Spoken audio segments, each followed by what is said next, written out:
sen bir şey Yok yok. sen kendin gel kendin. Sen kendin gel bir sana. Şeker bakım mı getirdin? Hiçbir şey getirme. Yok teyzem. Yasak bizim bir şey almıyoruz. Ekmeği getirin.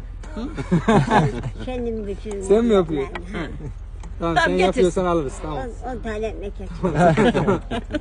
Sen yapıyorsan, kendin yapıyorsan alırız.